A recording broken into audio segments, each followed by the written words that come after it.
अस्सलामुअलैकुम फ्रेंड्स, कैसे हैं आप? उम्मीद करता हूँ खैरियत से होंगे। आज की वीडियो में हम देखेंगे कि कैसे हम मल्टीपल शीट से डाटा कंबाइन करते हैं। रिलेटेड डाटा अगर रिलेटेड होगा तो ही वो कंबाइन होगा पिवट टेबल के थ्रू। ये हमारे पास फर्स्ट शीट है जिसमें प्रोडक्ट की आईडी है, कैटेगरी है और नेम है। उसके बाद सेकंड में एजेंट आईडी है, रीजन है और एजेंट का नेम है। आईडी यूनिक है, इसमें भी आईडी यूनिक है। तो जो हमारी थर्ड शीट है उसमें सेल्स आईडी है और प्रोडक्ट आईडी है और एजेंट आईडी है। ये प्रोडक्ट आईडी हमारी फर्स्ट प्रोडक्ट जहाँ पे लिस्ट है उससे मैच करती है, एजेंट आईडी जो हमारी एजेंट की लिस्ट है उससे मैच कर रही है। तो इसी से हम इनका रिलेशनशिप बनाएंगे। तो हम इस पर पिवट टेबल ले लेते हैं R10V और इसको ऐड कर देते हैं, add this data to the data model. इसको चेक करके तो ओके करते हैं। अब हम जैसे ही ओके करेंगे तो ये हमारी जो फील्ड्स आ रही हैं इसमें देख रहे हैं आप, एक ही टेबल आ रहा है, टेबल 3। अगर हम ऑल पे क्लिक करेंगे तो ये टेबल 1, टेबल 2, टेबल 3 जितने भी टेबल होंगे हमारी वर्कबुक में सारे शो हो रहे होंगे। अब इसमें अगर हम प्रोडक्ट की सेल निकालना चाहें कि किस प्रोडक्ट की कितनी सेल है तो वो फिल वक्त तो नहीं निकलेगी, लेकिन मैं आपको करके दिखा देता हूँ। अगर हम टेबल 1 से प्रोडक्ट नेम पिक करते हैं और टेबल 3 से सेल्स पिक करते हैं तो ये देखें एरर आ गया। अभी सेल शो हो रही है लेकिन ये गलत हो रही है, एक ही वैल्यू रिपीट हो रही है। ये इधर मैसेज भी आ रहा है। हम इसको ऑटो डिटेक्ट भी कर सकते हैं, लेकिन उससे पहले हम एजेंट भी ऐड कर लेते हैं। एजेंट नेम भी हम ऐड करेंगे तो हमारी सेल वाली शीट में एजेंट नहीं है।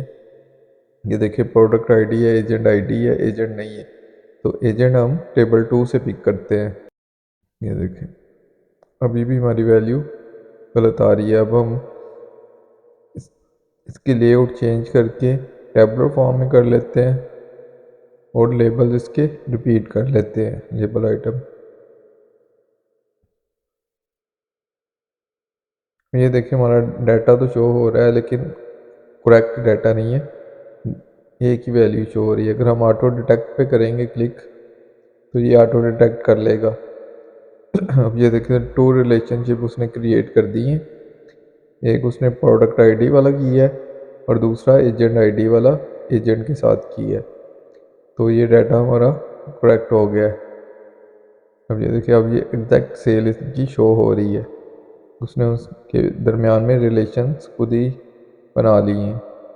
अब ये रिलेशन कैसे बनाए हैं वो भी आपको दिखाता हूँ। पहले अब देख लें, अब ये डाटे में आप कोई भी चेंजेस करेंगे वो एज जैसे हम पिवट टेबल यूज़ कर रहे हैं बिल्कुल ऐसे ही परफॉर्म करेगा। अगर हम रीजन वाइज डाटा निकालना चाहें या कैटेगरी वाइज भी निकालना चाहें, ये देखिए कैटेगरी की सेल आ रही है। अगर हम इसमें रीजन भी ऐड कर दें,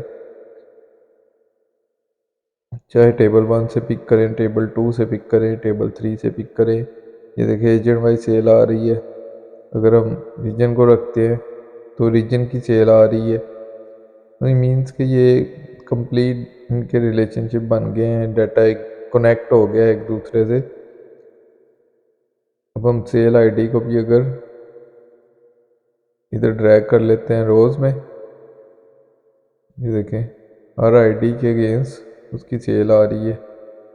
सेल 1 ईस्ट रीजन में हुई है वेजिटेबल्स में। अब ये रिलेशनशिप कैसे बने, हम डाटा टैब में आते हैं तो ये देखें ये रिलेशनशिप का आइकॉन है, इस पर क्लिक करते हैं। ये देखिए उसने 2 रिलेशनशिप बनाए हैं जो हमने ऑटो डिटेक्ट किया था। अब हम इनको डिलीट करके तो मैनुअल रिलेशनशिप बनाना भी सीख लेते हैं।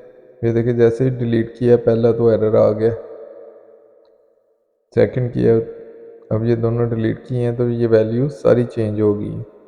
अब हम दोबारा डाटा टैब में जाते हैं और रिलेशनशिप पे क्लिक करते हैं, न्यू पे क्लिक करते हैं।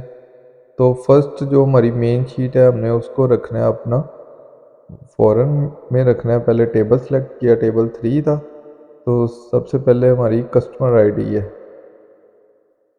हमारी फर्स्ट शीट के साथ, उससे कनेक्ट कर लेते हैं प्रोडक्ट आईडी के साथ।